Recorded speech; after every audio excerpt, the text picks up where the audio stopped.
Of Christmases Long, Long Ago is my new book arriving for the 2025 Christmas season. Find out what Christmas was like centuries ago. Sneak preview, it was weird and spooky and rowdy, kind of gross sometimes. Find it wherever books are sold in hardcover from Lions Press and audiobook from Recorded Books. It's Christmas as you've never seen it before, and it makes a great gift.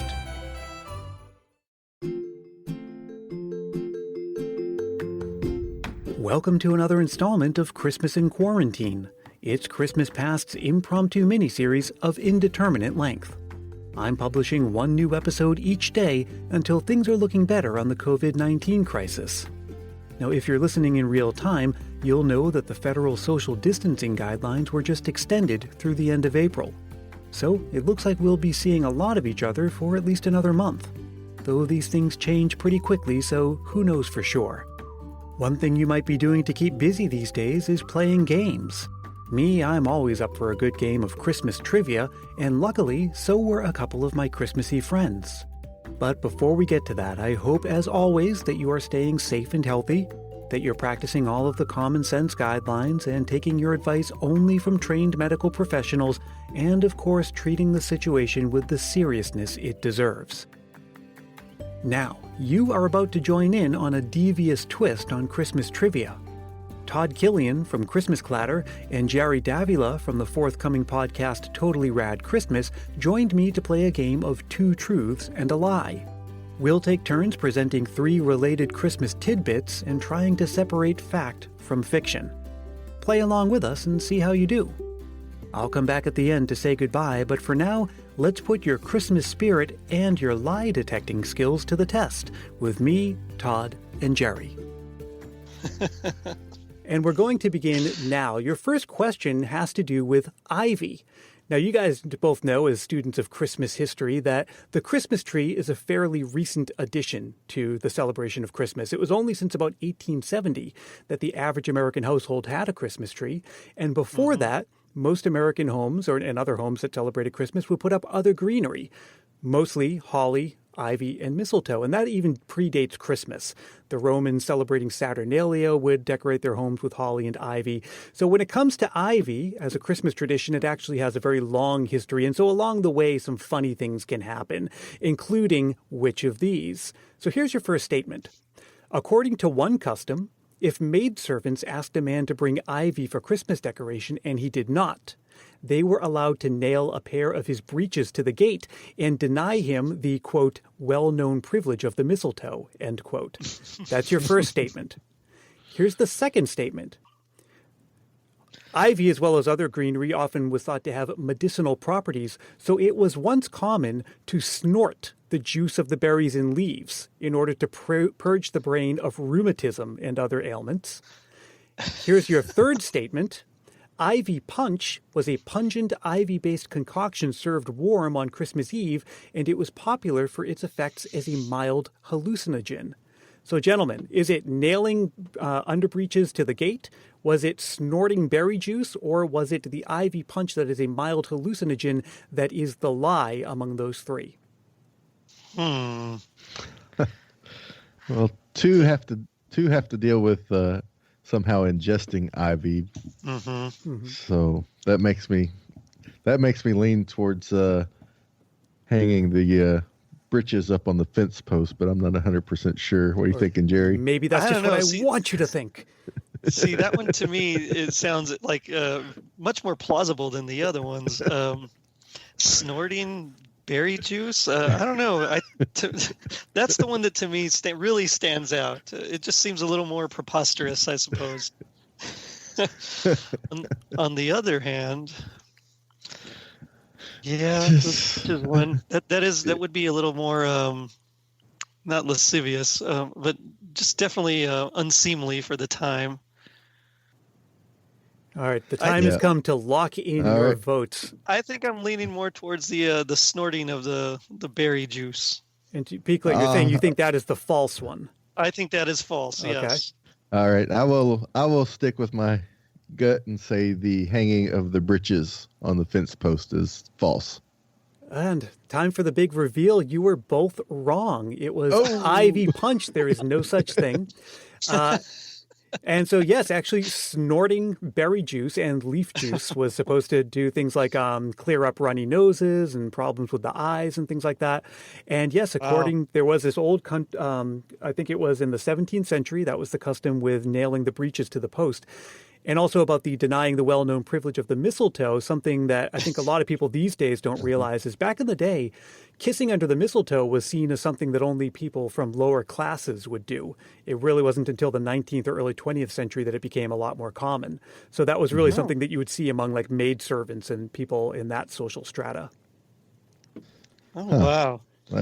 No, I definitely wouldn't have guessed it. Ivy Punch sounded really authentic to me.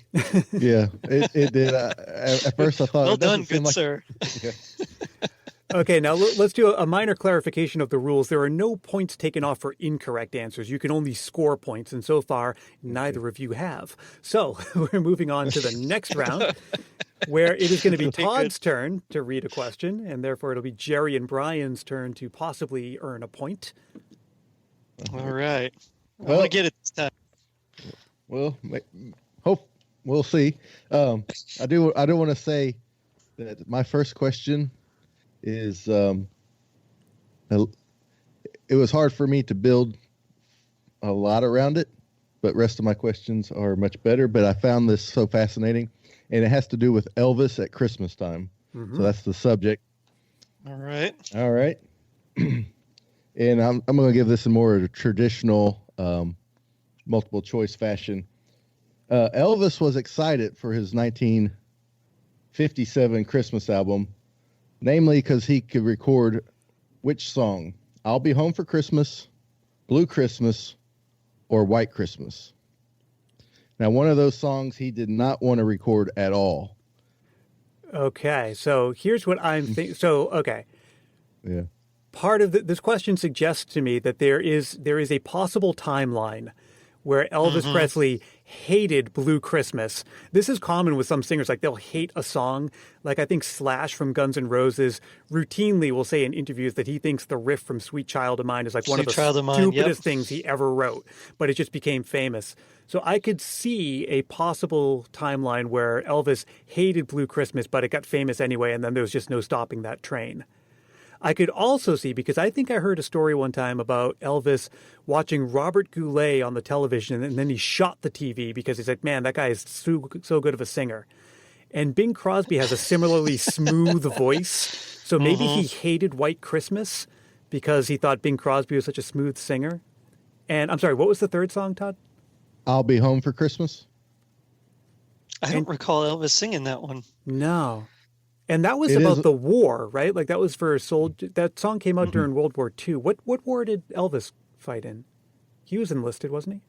Yes, but I think it was World War II, wasn't it?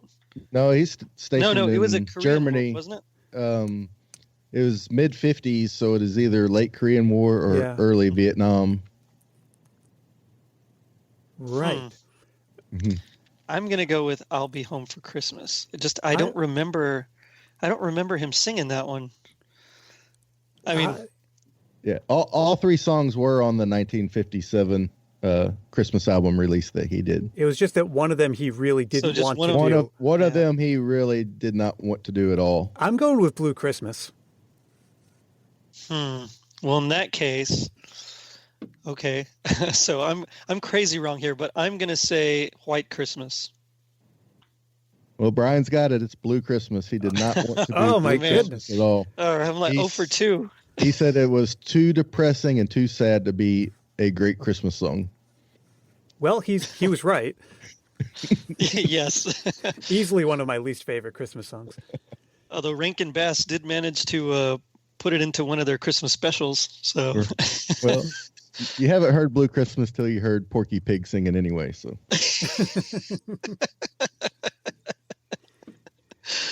Oh, man. All right, Gerry, time to put our feet to the fire. What do you got for us?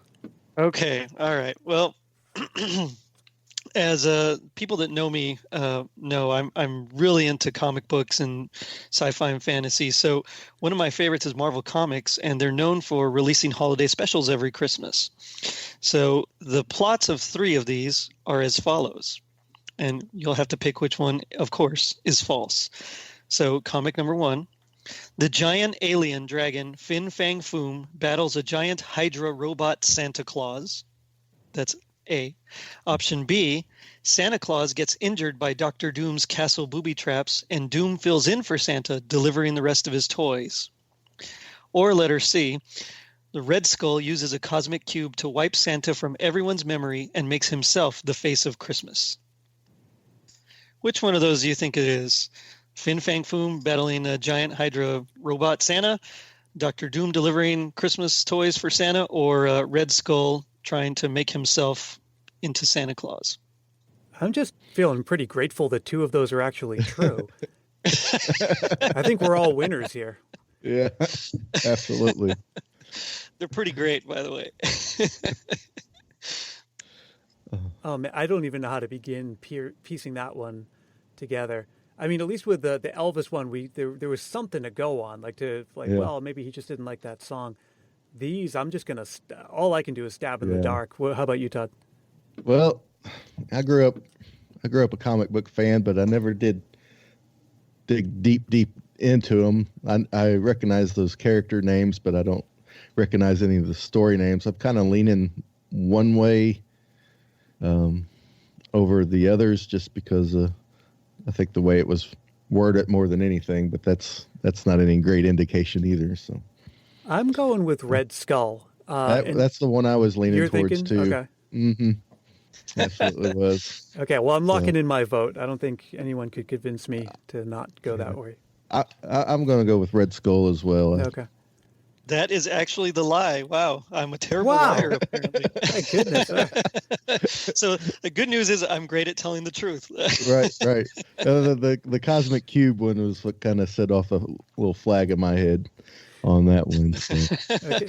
Yeah, I can't believe there actually really was a comic where Fin Fang Foom, this giant alien dragon, fought a giant robot Santa Claus created by Hydra.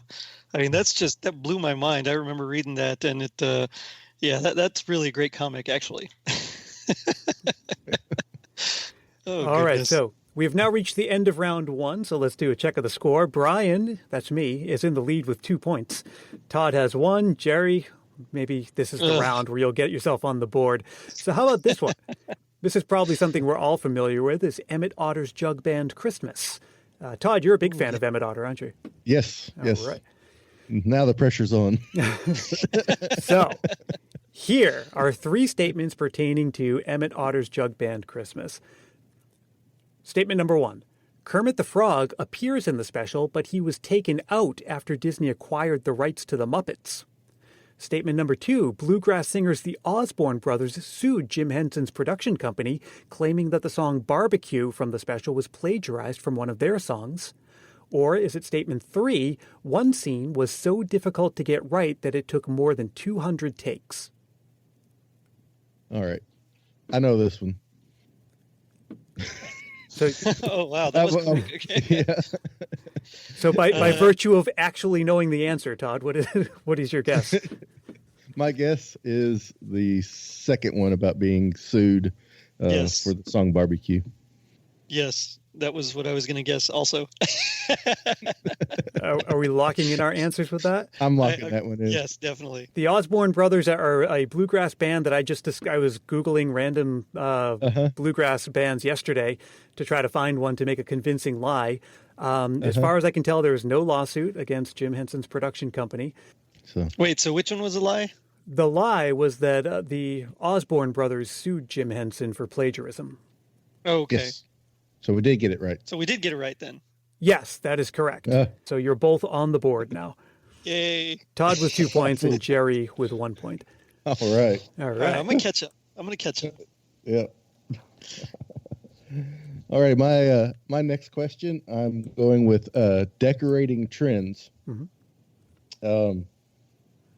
The first one, American GIs stationed in West Germany after World War II helped turn nutcrackers into Christmas decorations. The snow globe was invented by an accident by a mechanic trying to improve the light bulb. Or, in lieu of shiny glass ornaments, empty Coca-Cola bottles were once placed in Christmas trees to refract and reflect the lights or the candles. Okay. Well, I happen to know that one of those is true, just from my own research on another topic. But I don't want to say which one, because I don't want Gerry to steal my point. Yeah, I gotcha. Oh man, I should know.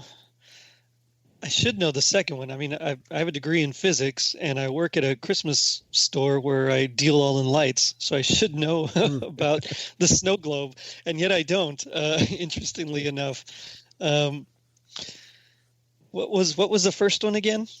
American GIs stationed in West Germany after World War II helped turn nutcrackers into Christmas decorations. Now that's plausible because electric lights came from a lot of them came from Germany, where they'd have these glass blow up ones that kind of look like in different figures. So German Christmas ornaments being popularized in the States is actually a really common thing, but it goes way before World War II. This is maybe like turn of the century, World War I even. So I would have a hard time believing that it would take until World War II for nutcrackers to become common in America. At the same time, the Nutcracker Ballet itself is actually a really recent Christmas tradition. It's like one of the newest ones we have, like maybe from the 60s or 70s, I think. I did an episode about this in 2017. Oh, I remember that one, actually. So, man. So the thing is with the Coca-Cola, like, are we to assume that you're saying that it became a popular trend, or just like someone somewhere did it one time? That it was a popular but temporary trend depending on economic circumstances. I'm going with that one. I think I'm actually going to go with the Nutcracker one. To me, that one that sounds about right. Well, the lie is empty Coke bottles being used as Christmas decorations. I'm so, oh man. Yeah, but everybody loves an underdog, right? No, but it was soldiers remaining in Germany after the war sent back the dolls to America as gifts, and later on they would be popularized in the States. So it did take the Nutcracker a little bit longer to catch on more than glass ornaments. And then Edwin Prezi was the mechanic that was trying to improve light for surgery, and he was trying to use a trick that shoemakers used where they would put a bowl of water in front of a candle, but he was trying to do that with a light bulb, and that's when he came up with the snow globe in 1900. Wow. All right. 1900. All right, Gerry, hit us. Okay. All right. Well, I do love Rankin Bass.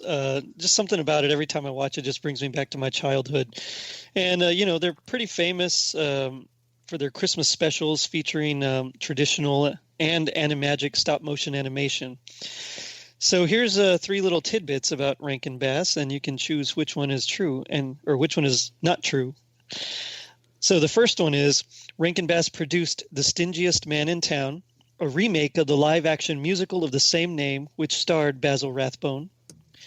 They created 3 Little Drummer Boy specials divided into books, each one based on a different pious legend. Or The Life and Adventures of Santa Claus is their only Christmas TV special not to have a celebrity narrator. Interesting. Let's see. So The Stingiest Man in Town, that was that wasn't that originally like a live action movie? It was like a short adaptation of A Christmas Carol. It was a musical, actually. Or was it? Yeah, it's ringing a bell, but I can't really recall from where. So the Little Drummer Boy, yeah, this is another stumper. I really have nothing to go on to sort of talk my way through it. My Rankin Bass knowledge is minimal, to say the least. Because once you get past Rudolph and a couple other things, you really have to be dedicated to watch. Yeah. Definitely.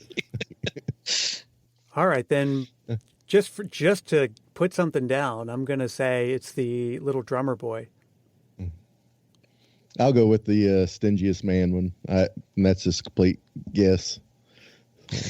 Final answers? Final. Yes. Okay.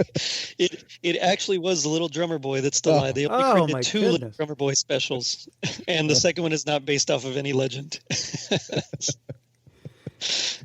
Well, that brings round 2 to a close. Now, fellas, the score is Brian has 4, Todd has 2, Gerry's on the board with 1. So my question for you is, would you describe my lead as a commanding lead or a dominating lead at this point? Talking smack. Definitely dominating. I'd classify it as a temporary lead. How about that? Oh, I like that. Okay, well, let's put your money where your mouth is as we move into round 3. Here is my question for you. It has to do with everyone's favorite saint, St. Nicholas. So here are 3 statements. One of them is the lie. An analysis of his bones in 1953 revealed that he was 6'2", which was actually freakishly tall for the time. Statement number 2, he was once jailed for punching another bishop in the face. Or 3, he was said to be so devout that even as a baby, he refused to breastfeed on Wednesdays and Fridays because those were the fasting days in the church. Now, this one I actually know the answer to. So I'm going to let Todd ruminate for a bit. I know he punched a guy. I'm not sure if he went to jail for it. The third one sounds fairly plausible. It seems like one of those tall tales that would be passed around. Man, but it's being 6'2", that's pretty big.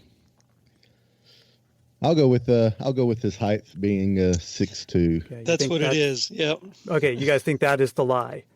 That is the lie. Okay, and you're both correct. As a matter of fact, it's the opposite. He was actually freakishly short. So I think and there was an analysis of his bones done in 1953, and they estimated that he would have been about like 4'8" or 4'9". And even though people were much shorter back then, even by those standards, that's pretty short. Mm-hmm. Oh, wow. Yeah, he punched, or at least, according to tradition, he punched Arius, the arch heretic, in the face. And then the Virgin Mary and Christ visited him while he was in prison and handed him a stole and a book of Gospels. Yep. Yep. So that was at the Council of Nicaea, where who was the emperor? Constantine? Yes, Constantine. So they were arguing over the Trinity, right? I think Arius had a different view on like the relationship between the Trinity, and then he was considered a heretic, and St. Nicholas did not agree, and they got into an argument, and he punched him, and then Constantine actually did put him in jail. He had to spend the night in jail. Yep. Right. Oh man! And now he delivers presents. Yeah. Well, I remember hearing about the punching him, but I never didn't know if he went to jail for the night or not. So everyone remember, this is a guy who knows if you've been naughty or nice. Right. Yeah. Apparently, Arius was very naughty. Yeah. Oh goodness! All right, Todd, hurt us. All right. This next one has to do with Christmas trees. Teddy Roosevelt banned the Christmas tree from the White House for environmental reasons. During the French and Indian War, French soldiers placed red apples in evergreen trees to remind them of home. Or the world's largest Christmas tree ever put on display was in 1950 in Seattle, Washington, and was 221 feet tall. Okay. This is another one where I already know one of them is true, so it's down to the other two. And I'm trying to think of how high 220 feet is. Like, by comparison, how tall is the Empire State Building? Oh, I should have wrote that down. I have no idea. There's that book, Thinking Fast and Slow, that talks about anchoring bias, where like if you ask one group of people, how tall is the tallest tree? And they'll just give you like a really broad range of numbers. But then if you ask another group of people, do you think the tallest tree is taller or shorter than 100 feet? And then like it doesn't matter what they answer, but then the next question you ask them is, how tall do you think the tallest tree is? Most of their answers are going to be really close to like 150 or whatever it is feet that you asked them in the previous question. It's called anchoring bias. Like once you give someone a number, they're going to think that the actual answer is pretty close to that number. So I wonder if you had something in mind when you came up with the 220, because that seems really, really, really tall. That seems like abnormally tall but I'm trying to think of something else that would be that tall to compare it to.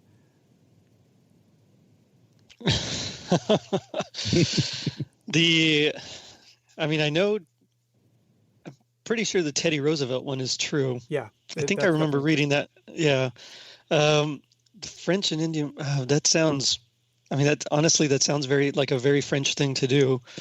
Well, the Empire State Building, depending on where you stop measuring at, some people stop at the roof, some people stop at the tip, is anywhere from 1,200 to 1,400 feet. Okay. How tall is the Statue of Liberty? So I'm trying to think, because, all right, in my house, the ceilings are like 12 feet high.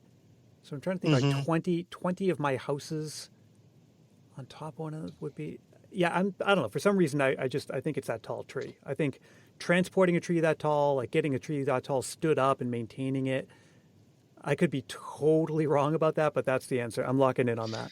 Well, I don't even think the trees that the Vatican puts up every year, those ones are massive, and I don't think they're that tall either. So I'm going to have to agree and say it's the 220 feet. So both of you locked in on the tall Christmas tree? Yeah. Well, that one is true. It's in the Guinness Book of World Records. Oh, my goodness. 221 foot Douglas fir was placed in a shopping center in 1950 in Seattle, Washington. The Rockefeller Center tree that year was 77 feet. So the one that was false was the one about the French putting apples in the evergreen trees. See, that one sounded true to me. I can actually see them doing that. Yeah. Wow. Well, my goodness. I need to learn how to measure things better, I suppose. 200. That's just, how did they even, man. The logistics of it are they're just boggling my mind. So the next time we play this game, something just occurred to me, is that if you're able to stump both of the other players, that should be worth something. Maybe like a half point or something. But we can't change the rules mid-game. But I was impressed that you fooled us both. Well, thank you. Wow. I appreciate that. Maybe I'm good at lying. I don't know. Uh-oh. Call Holly. Yeah. All right. So this is probably my weakest question out of all of them. So it should be a gimme, but we'll see. According to Christmas Connections, which is a subsidiary UK-based Christmas card company of another company that's been around since 1906, they looked at data from all around the world, and they determined that the top-selling toy, and here's number A, in 1980 was the Rubik's Cube.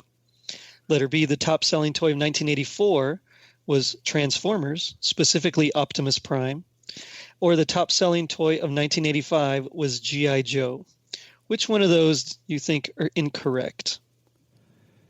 Oh, see, this is the problem with like when the degrees are that small, like for between 80 and because Rubik's Cube could have been the top selling toy in one of those, but there's not enough distance between the years to make a good judgment because it definitely was the top selling toy at one of the years in the 80s. So maybe it makes sense to think, look, what are all the other toys from the 80s that would have been top sellers for the year? Transformers for sure. Teddy Ruxpin probably somewhere in there. Cabbage Patch dolls. Oh yeah. Game Boy, was that 80s or 90s? That was right at the late 80s, early 90s. Okay, so that might be that's probably regular NES would have been one. Not to get off topic, but there was a back in the 70s that game Simon, like where you have to match the patterns. Oh yeah. That thing was like enormous. And when the product actually came out, they had their launch party, like their media blitz thing at Studio 54 in New York. Oh, wow. Nice. Yeah. Great place to have a Simon Says toy. I still love that game. That was pretty rad, I remember. Yeah. But it's definitely like, it's just based on your short-term memory, and just, you know, everyone knows that you can store, what is it, like 7 to 9, like average person, 5 to 7 things can stay in your short-term memory. And that's why the game breaks down after like a minute. It's not like you can build your skill at it really, because all of the, or maybe do each of the colors have its own sound? Could you memorize like the sound patterns? I believe they do. I think they did. Oh, okay. I mean, it's been a while since I played it, but I think they did actually. Yeah, that's a good game. Yeah. But not one of the ones, it didn't come out in the 80s. Right. I believe the Rubik's Cube in 1980 would be the number one selling toy. Yeah, I could buy that. Was it 1980 though? You had to say that, didn't you? Yeah.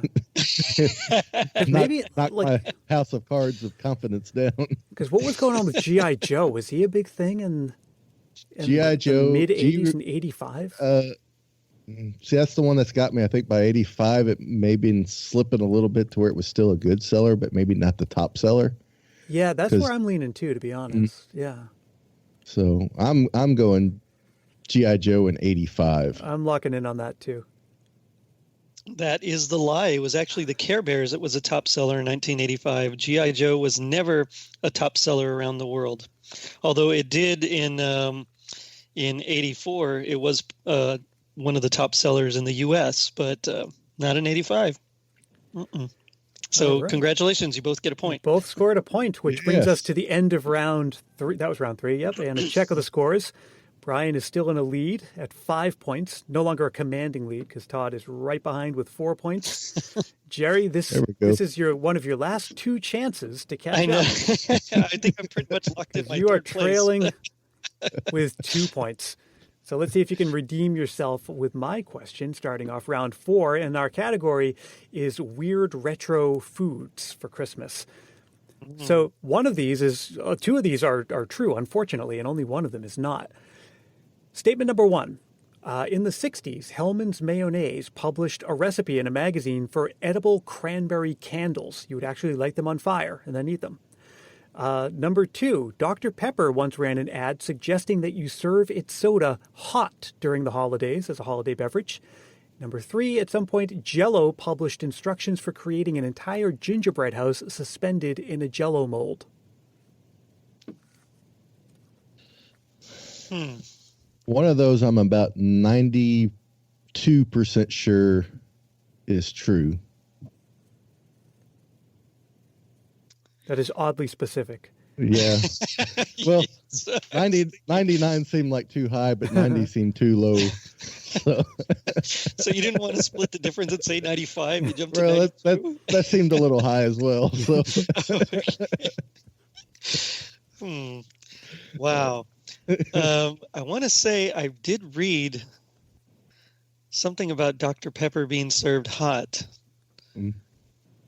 Yeah, that I know. Sounds like super familiar to me. That's the one I'm fairly confident with. It seems like I read an old ad where they had it like in a pot with like lemon slices or orange slices or something in it. Yeah, I wonder.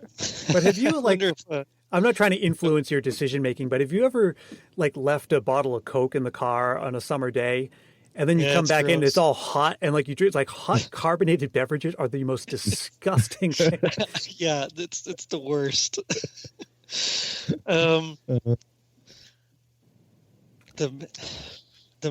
want to say that they did produce a recipe, not Jell-O, the other one. Was it Hellmann's? You said? Yeah, Hellmann's. Yeah, I think they did. Yeah. I don't remember about edible candles though.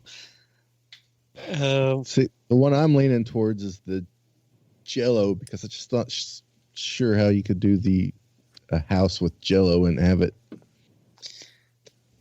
but still keep its form. Well, I mean, you'd build the house and then you'd slowly fill it with Jell-O all around it, and then you put it in the fridge for the Jell-O to harden. Yeah, they did some funky stuff with Jell-O back in the days. There was like Jell-O, like a whole turkey dinner encased in a Jell-O mold with like stuffing and turkey, but it was all Jell-O. It was a different time. Yeah. Oh man! Thank goodness for gastropubs. Yeah. I'm gonna say it is the edible candles. Okay, Todd, I'm sticking with the Jello. Todd, I'm sticking with the Jello. You win the point.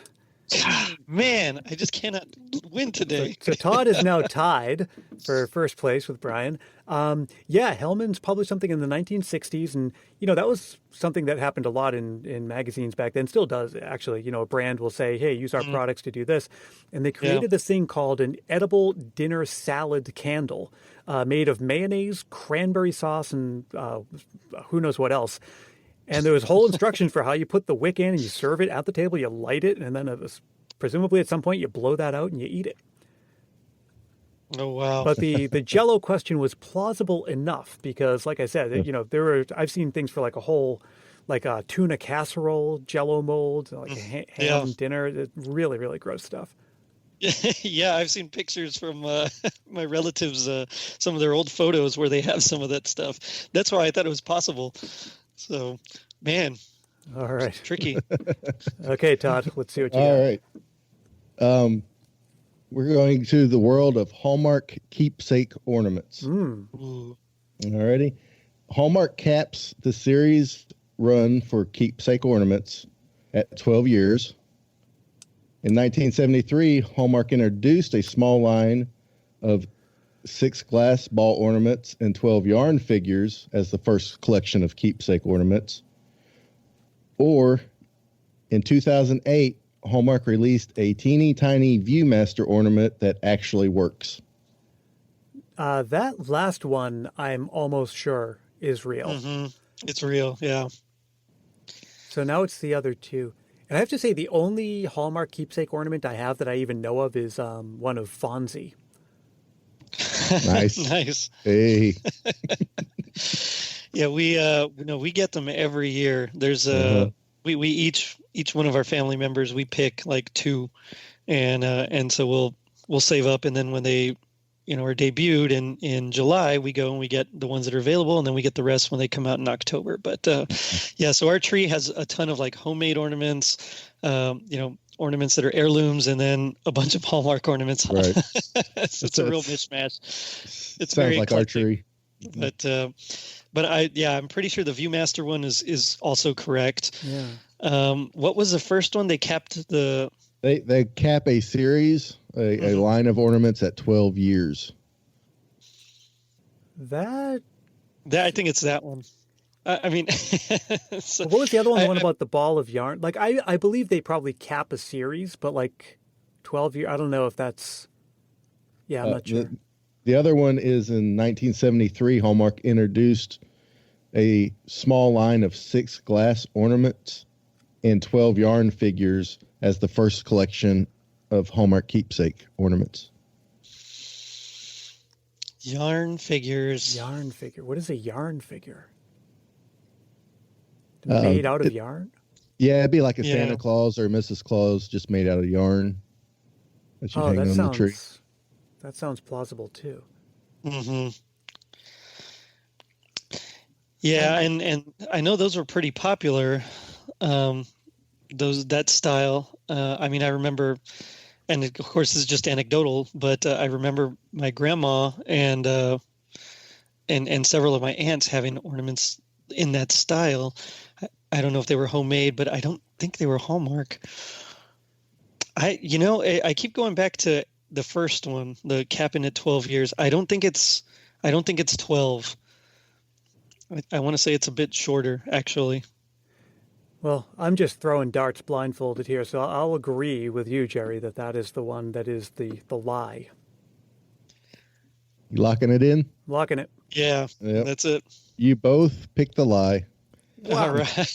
And Gerry did, and I rode his coattails. In fact, the line of Frosty Friends is now at 35 years in going still. So. But I know and the funny thing is that there are actually some of their lines that only lasted like 3 or 4 years. So I guess they just cap it based on popularity. Yeah. In fact, this past year they actually re-released some Star Wars ornaments, and that's actually fairly rare for them to do. And in fact, the years are always on the top of the boxes. And when you would go in the store, you would see like a 2000, I think it was 2018, or it was just the year before when they had them. So, oh, nice. Yeah. Well, I know this past year, they came out with a die-cast Iron Man that was really neat, but I didn't get it because I was afraid it was just gonna, bend the stuffings out of my tree. And it was ridiculously heavy, but it looked great. It was great sculpt and great painting. So, but all right, gentlemen, here's a tricky one for you. The Roman Church has had many traditions for Christmastide. So here's a few. There are 3 masses typically said on Christmas Day, with matins and lauds intervening traditionally. The Christmas octave, while established later than the Epiphany octave, is one of the few octaves remaining after the 1955 rubrical changes. Or Christmas matins begins immediately with the first antiphon, disregarding the usual versicles and introductions. Which one of those 3 traditions do you think is the lie? Well, I think the second one is probably true.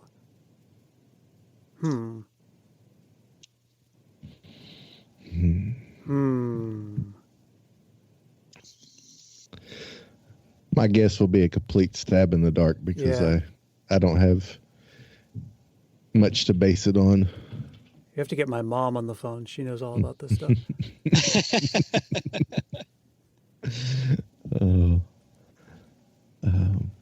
I'm just going to guess. What was the third one again, Jerry? That the Christmas matins begins immediately with the first antiphon, and you disregard the usual versicles and introductions. I don't even understand what half of that means, but I'm going with that one. I'm locking in. That's the one that's a lie. I'm gonna go with it just because it has the word disregard in there. That actually is the lie, but it's Epiphany matins that begins immediately with the first antiphon. It tells you how ancient it is, because the versicles and introductions came later on. So it's more ancient than the Christmas matins itself, which is kind of interesting. Oh, wow. All right, that brings round 4 to a close. Now, Jerry, you're still in this. There's no chance that you could catch up and overtake either of those, but I'm just letting you know you're still in the game. I appreciate that. The check on the score is that Brian has 7 points, Todd has 6, and Jerry has 3. Well, I guess technically, if Todd doesn't score, there would be a tie for second place. Yeah. Oh, cool. All right. So, Todd, I like you, but I also kind of hope you don't score any points this round. Right. I understand. Okay. Your category for the final question from me is music. Statement number 1. The song Silver Bells was originally titled Tinkle Bells until the songwriter's wife pointed out that tinkle was common slang for urination. Statement number 2. Paul McCartney makes an estimated $400,000 a year in royalties from his song Wonderful Christmas Time. And statement number 3, Mariah Carey's song All I Want for Christmas Is You was once banned from Minnesota's Mall of America because the lyric, I don't want a lot for Christmas, was deemed, quote, not compatible with commerce, end quote, by the mall's management.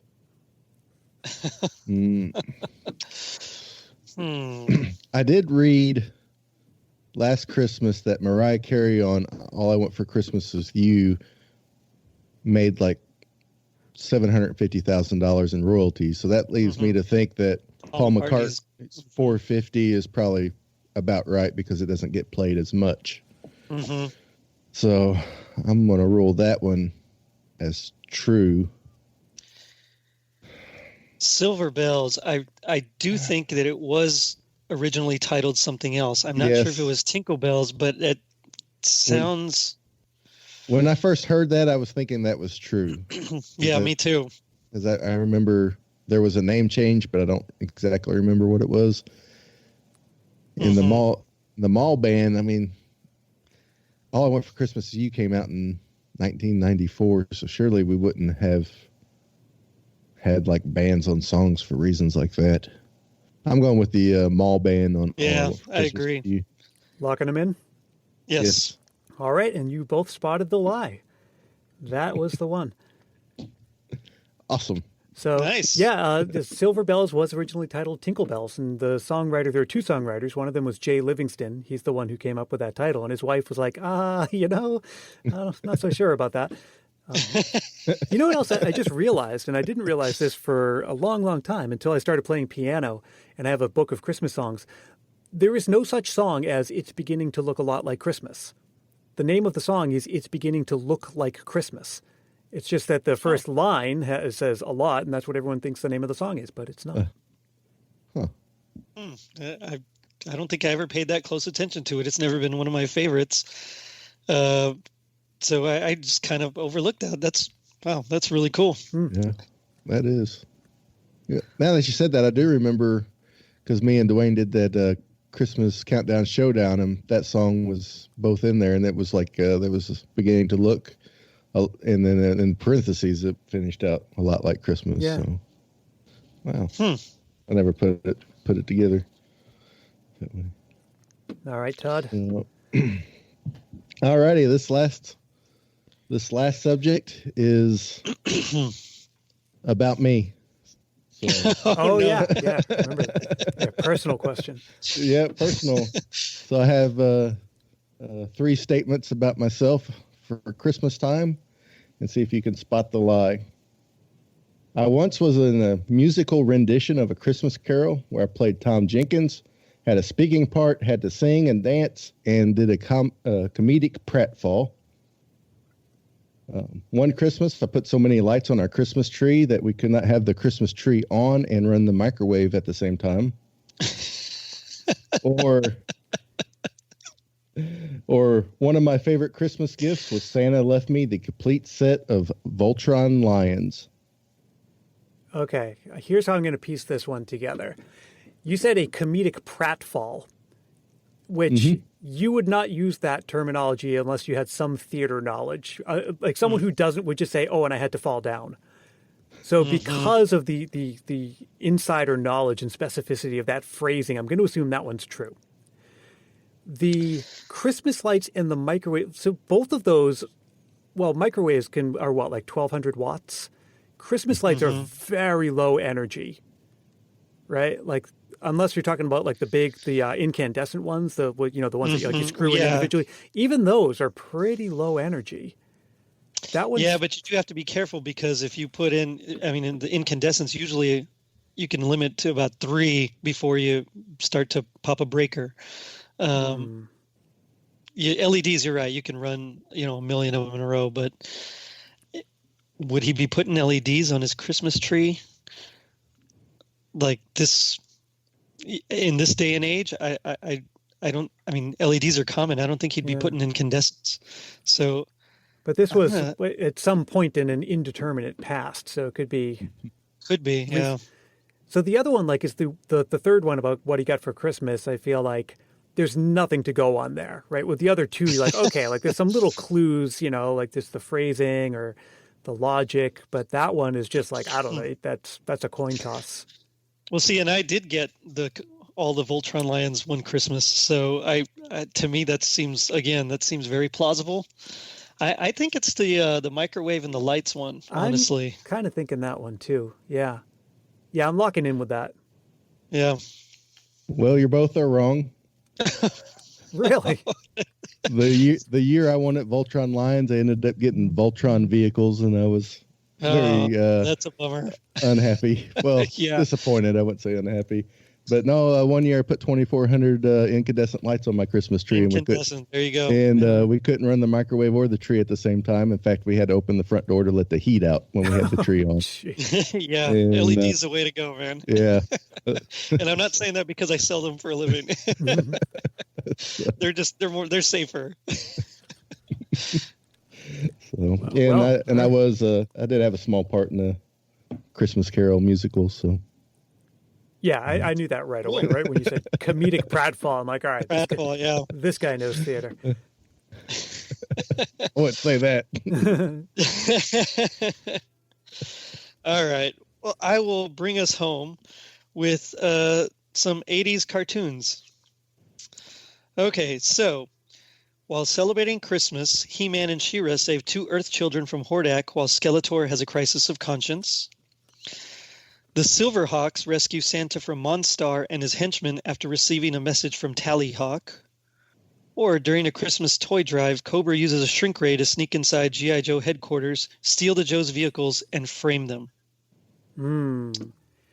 Okay, the He-Man one, I think that is the plot, right? Like these 2 kids. I remember that one scene where they're really cold because they're outside, and they're like, "Oh, I'm so cold." So that one, I would bet any amount of money is real. Mm-hmm. The other 2, again, I'd just be throwing darts here. The G.I. Joe one sounds more plausible than the other one, just on its own merits. See, I would think that the G.I. Joe one was a lie. It just seems like I don't know, for some reason the shrink ray in G.I. Joe doesn't seem like it fits very well. But Silverhawk one seems to line up with what I know about them. I'm going G.I. Joe. I'm going to lock in on G.I. Joe being false. All right, so what should I lock in on? Because the thing is, if you're right and I go the opposite one, then you win. But if you're right and I agree with you, then we're tied for first place. So my strategy at this point is just not to lose. And then if we're both wrong, then we're both still tied. So that is the best of all options, is for me to agree with you. I should have let you choose first. Yeah, you should have. And in common G.I. Joe parlance, now you know, and knowing is half the battle. And what's the other half of the battle? Do you remember those? Was that G.I. Joe? Red lasers and blue lasers. Yep. Yep. Okay, so I'm locking in on G.I. Joe as well. Okay, so you're both set? Okay, yeah, the G.I. Joe is actually true. Cobra did use a shrink ray to sneak inside Joe headquarters during a toy drive. The Silverhawks one was the lie. Yay, I stumped someone. Yeah. Yes, and the next time we play this, remember, that'll be worth something, but that was not part of our original rules. So here's the final rundown. Not bad. A lot of points on the board. Brian and Todd finished off with 7 points each, and Gerry had a respectable 4 points. All right. Well, thank you very much, gentlemen, for telling some truths and telling some lies and spreading some Christmas cheer here on Christmas Past. This was quite a blast. Thanks for having us. Yes, and I hope to do it again soon. Thanks, guys. Yes. No problem. Merry Christmas. So, how did you do? I'll bet it was better than you thought you'd do. But either way, I'm glad you spent some time with us today in another edition of Christmas in Quarantine. And there'll be another one tomorrow. Until then, let me remind you as always that Christmas Past is produced in sunny San Mateo, California by yours truly, Brian Earl. You can drop a line anytime at christmaspastpodcast@gmail.com or find me on Facebook, Twitter, and Instagram. And if you haven't yet joined the private Christmas Past Facebook group, well, maybe today's the day you will. If you're enjoying these episodes, I wonder if you have friends and family in your life who could also use a little Christmas spirit these days. So why not help more people discover this show? It's as simple as telling a friend about it or leaving a review on Apple Podcasts. Both of those are quick and painless ways to show support. They take less than a minute, but they really do make a big difference. And if you leave a review on Apple Podcasts, I'll even send you an official Christmas Past sticker and a handwritten Christmas card as my way of saying thanks. Reach out to me for details on that. Until tomorrow, stay safe and healthy, look out for one another, and may your days be merry and bright.